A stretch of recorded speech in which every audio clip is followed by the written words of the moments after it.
Hey guys, how's it going? It's your boy Tom Ford. We're here at Henley Classics in Henley-on-Thames to meet Stevie, the owner and operator of this place. We're going to talk all things cars and business, but first, coffee, because this place has got a great coffee shop. Let's go.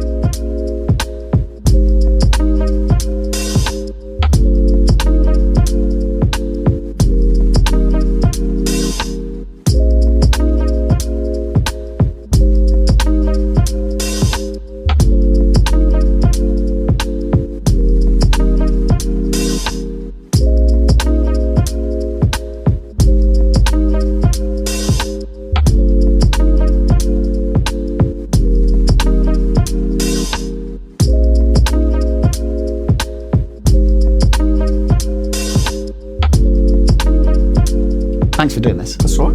Henley Classics. Yep. First question, why classics? Modern cars can't get my head. I wouldn't do it. What age is old? Well, world's changed, hasn't it? Yeah. So people are considering 2000s as an old car now. Yeah. To me, that's not an old car. Pre-85 stuff is what I start classing as old now. Classic stuff and stuff like that. You know, I think the analog experience, for people who enjoy driving, You drive a new car now, it's like, what are we doing? yeah, it bings at me and shit. It tells me what to do. Well, I love a Range Rover. We've always had them. The new one, I wouldn't even entertain. Yeah. I got in it and drove it. Customer had one and I let me take it out for a spin and I was like, this is horrible. This just doesn't feel like anything. Yeah. And I grew up, it's just the way I've grown up. It's old cars. So the character of old cars, I guess, is the thing that you're Yeah. speaking to, yeah. Yeah, you get a feel when you drive an old car. There's something, Yeah. you get feedback, You also get stress, like, are we going to make it? there is that. But that's what's nice about today. Modern technology has helped old cars. Where you're at restoring cars 20 years ago, say, you're still trying to salvage original parts, get them refurbished. Where like 3D printing's come in and CNC stuff and all that sort of stuff's come into play now, and technology's easier to use, should we say. Restoring them's easier. And you can make them more modern. You can put a modern electronic ignition in them and electric fans on them and just make them. Electronic power steering's a massive thing we seem to be doing for customers. So, Do people ask for that stuff a lot? yeah. In the restoration side of it, we give people the options. Do you want to feel like you're driving a 1965 Aston Martin, or do you want to feel like you can jump in this car and drive it across the world? We do fit with, we're building a DB6 at the moment for a customer that's got Apple CarPlay, electronic power steering, fuel injection system, just as much modern technology we can hide and put in the car that he wants to use as an everyday car. Is that kind of getting towards resto mod territory? Yes, it is more resto mod territory, but I'm not a fan of resto mods as such. I used to love them as a kid.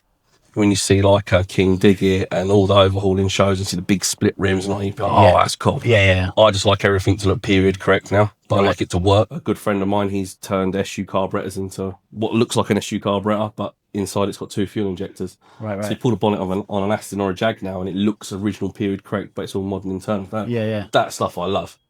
I'm not into like the big billet rims and that side's never been like a thing now. It's always just been period correct as much as possible. Is that part of growing up? Because It is. Yeah, when I was younger, I used to, the gnarlier something looked, the more I'd be like, whoa. Yeah, I look at photos from like 20 years ago of cars I've owned and go, what was I thinking? Why is that cool? But I look at the way I used to dress and think that. No, it's true though. You sort of sit there and go, really? Yeah, me. But I get it.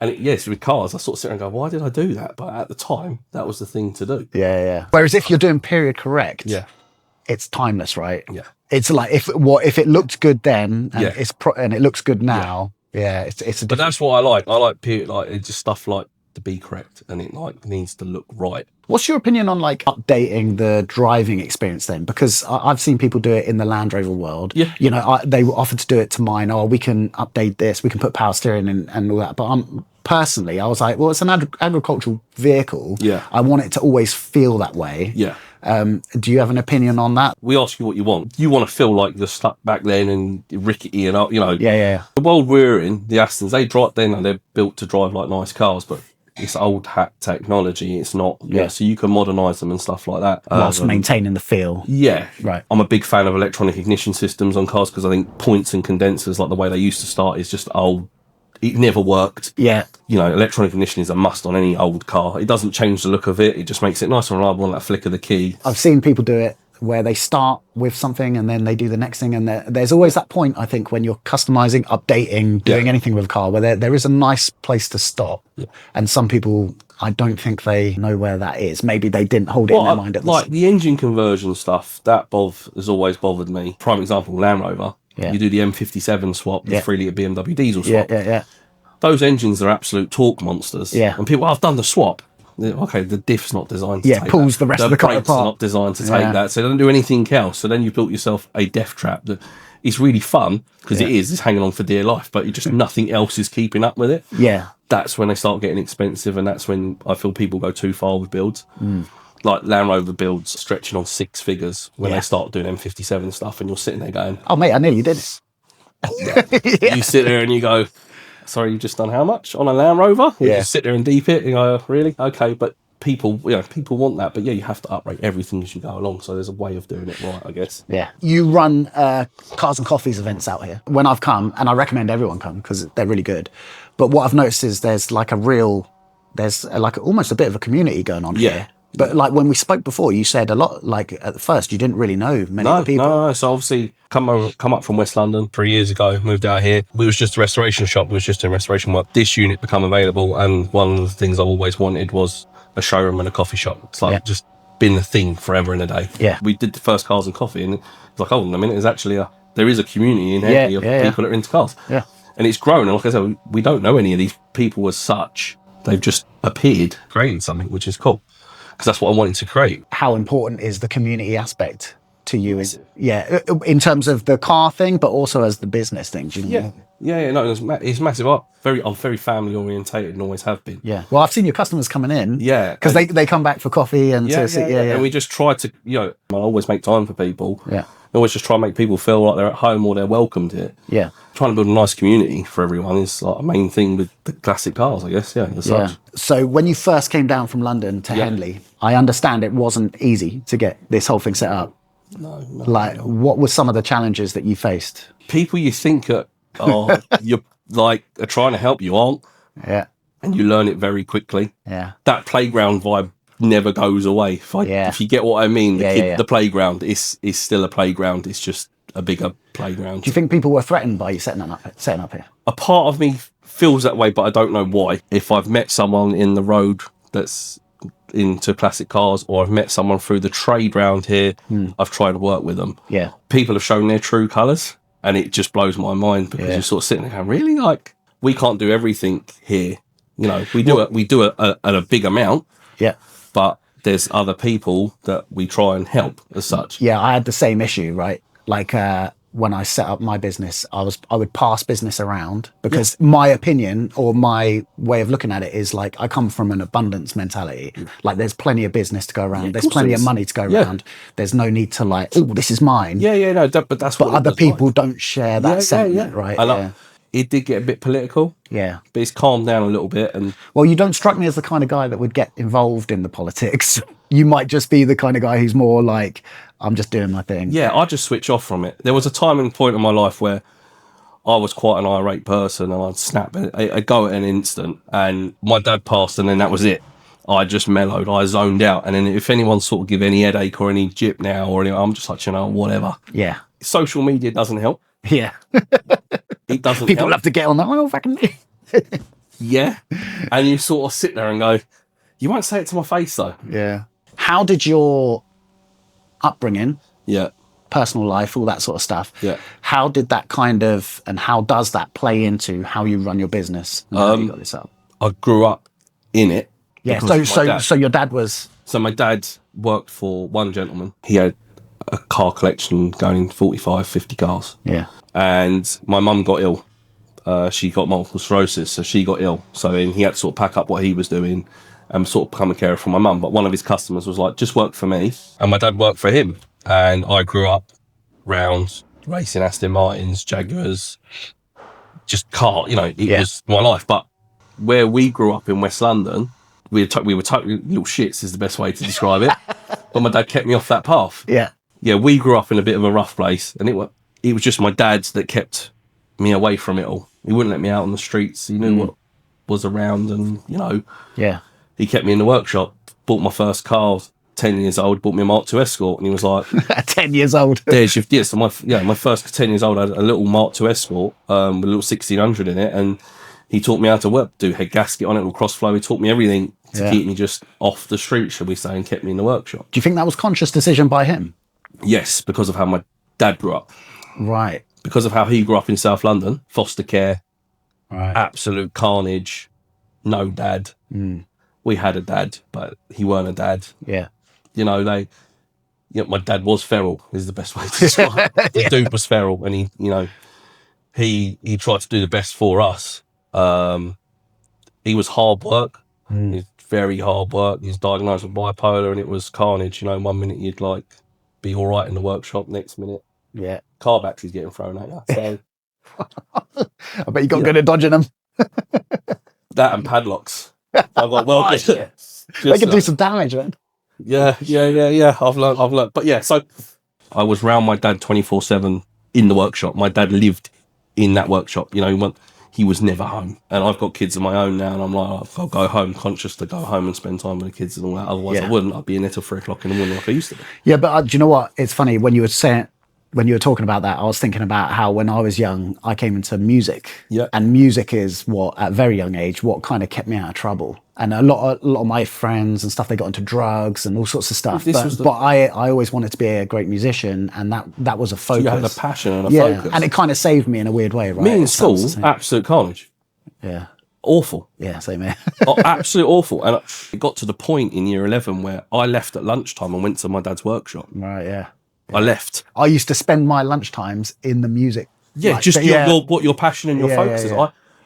So it's funny, your passion's music. I stood up in my music lesson, and Jason can vouch for this, in year 10, and I said, I don't need to be in this room. Because I was just a nuisance. I was smashing the keyboard. Yeah, if there's no interest there, then what, And I turned around, and Mr. Evans, my music teacher, and I turned around and said, I don't need to be in this room. I said, I know what I want to do in life, and it doesn't involve this. Yeah. By year 11, I was in my maths, science, and English. That's it. Yeah. Well, school's a funny thing because it will literally try to smash a square peg into a round hole no matter what. School's not for everyone. Yeah. Now, I've been through this. We've been through it with Taylor. We want her in school, but I know school's not right for her. Yeah. Yeah, school for me was just a no. Yeah, same here. Absolute. Isn't it funny though? A lot of people and I know a lot of other people who struggled in school are now running their own businesses, like doing really well. Yeah. I walked away with 4 GCSEs. You did better than me. Well, this is the fun part. So I went to Brooklands College for motorsport engineering. Right. They wouldn't take me on.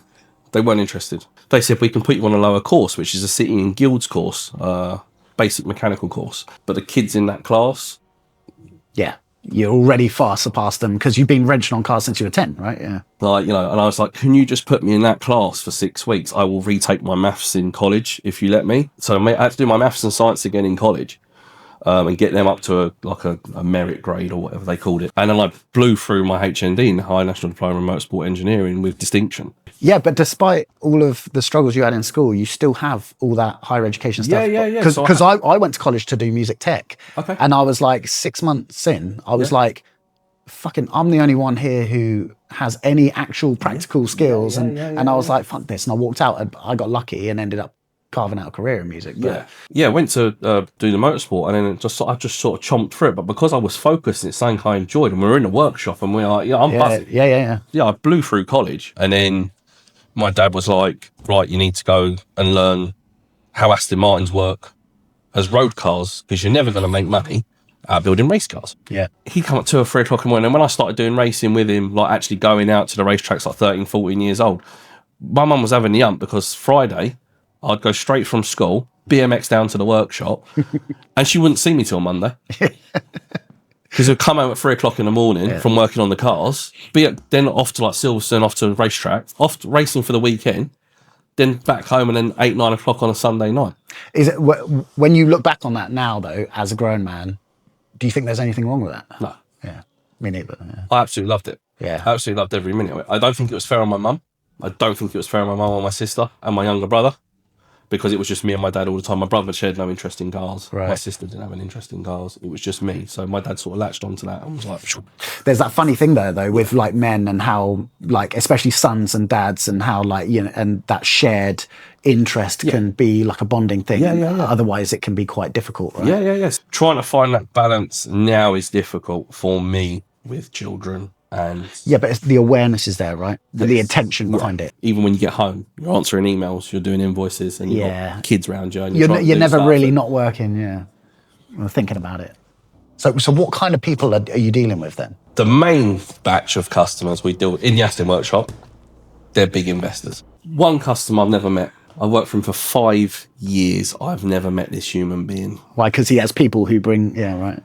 Car comes, service, other car comes, service, this, that, gets dropped off on transport, gets collected. I've never met this human. I've dealt with him through email, a few WhatsApps. We've never met face to face. Do you know? That's 5 years. I find that quite interesting because no matter how busy I was, if I was that interested in cars that I was doing it to this level, part of the interest to me would be the people who are doing it. Oh, yeah. You know, I'd want to know do you know what I mean? He makes, we talk, but we've never met face to face.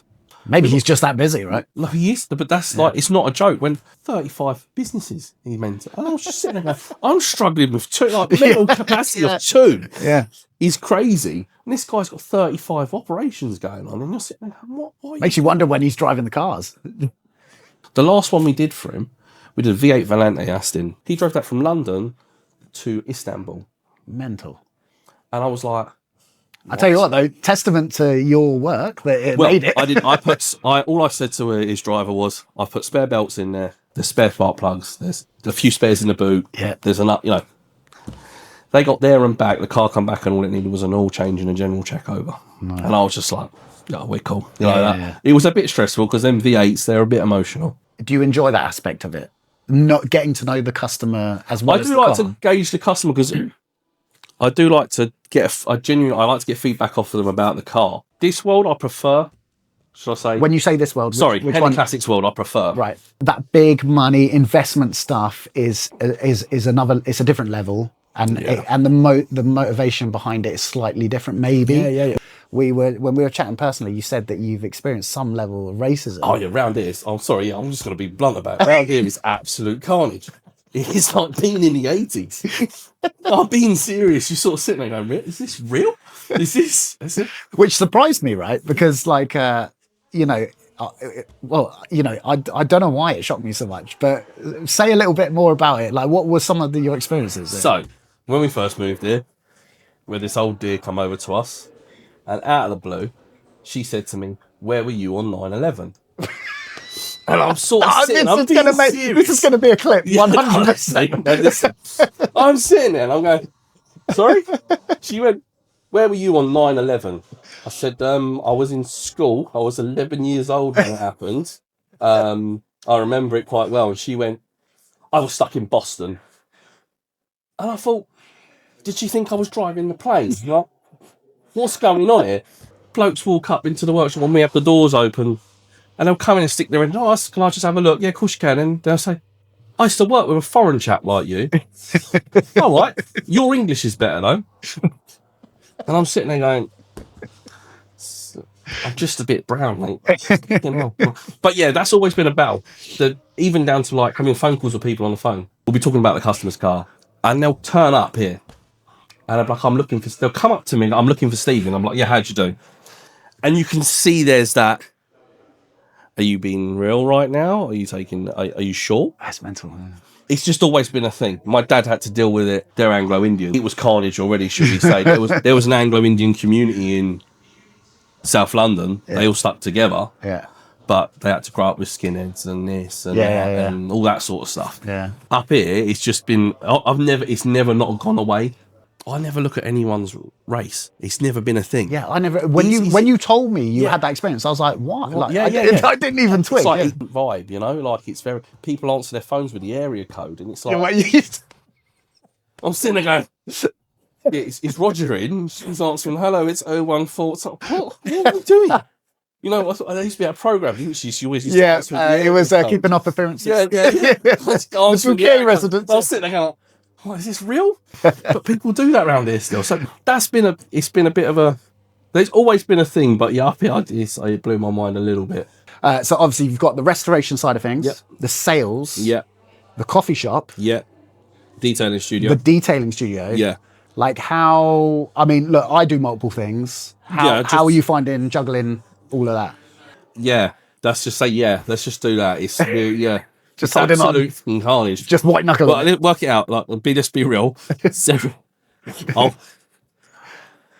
My old man passed away. Yeah. My son was born. I opened up the Aston garage.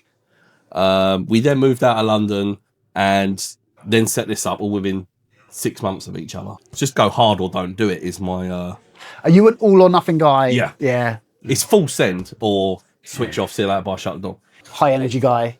Not high energy. Well, I don't know. Not high energy. The thing is, people say this to me. They say things like, "Oh, you're really disciplined," and I'm like, "No, I'm not. I'm not disciplined at all." No. But in terms of like when I want to do something I want to do, do you know what I mean? So, do you think that's ADHD? Just look, I don't.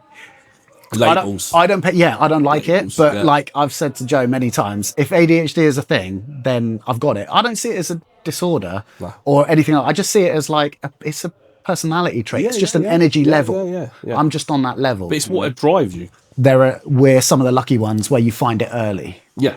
Right. So even though I'm not in music now, I found that early and that gave me focus. Whereas I look at like my brother, he never found his thing. Or he certainly didn't find it early enough. Yeah. And it like it made his life a little bit trickier. Yeah. Men's mental health is a big thing in my opinion. Men's mental health to me, because cars is what keeps me ticking. Like, you've been in a bad place or you've been down or you've been like, what the fuck am I doing right now? Like, I've had my life literally in tatters. Yeah. You've come out the other end of it and you're you're motivated and you're just like, you find something you focus. Like I see your Instagram and you do all the martial arts stuff and all that. I'm like, you find stuff to, it's cool. Yeah. It's stuff, things going on. I know what it's like to be down, and I don't like that feeling. And if you see it in someone, you're like, right. Do you know what's interesting about what you're saying though? Like with the mental health thing, I find myself sometimes rolling my eyes when I hear people talking about it, because to me it's like talking about it is only ever going to do so much. Whereas like I'm a person of action, and obviously look around us, right? You obviously are as well, because none of this would exist if you didn't take action. Yeah, no, you've got to. Apprentice, he has his up and down days.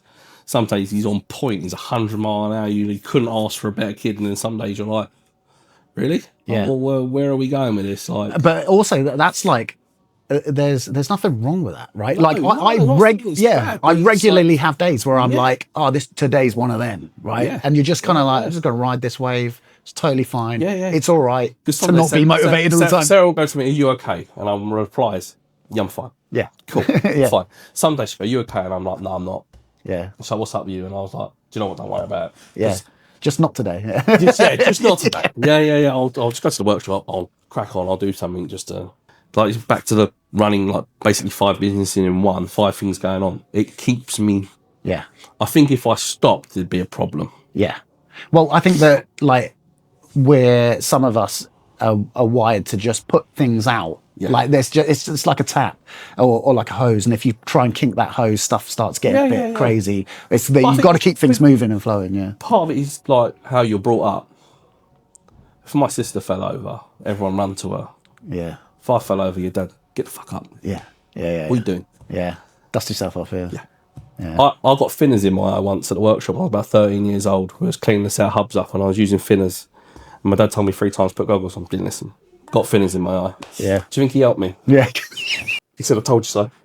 Good lesson though. I broke my arm once skateboarding, and I really badly broke it. It was completely fucked, sticking out. And I had to get an ambulance to the hospital, and my parents used to run a pub and restaurant, so they were miles away. Yeah. And then my mum eventually showed up to the hospital because they needed to sign something so that I could have a surgery, because I needed surgery.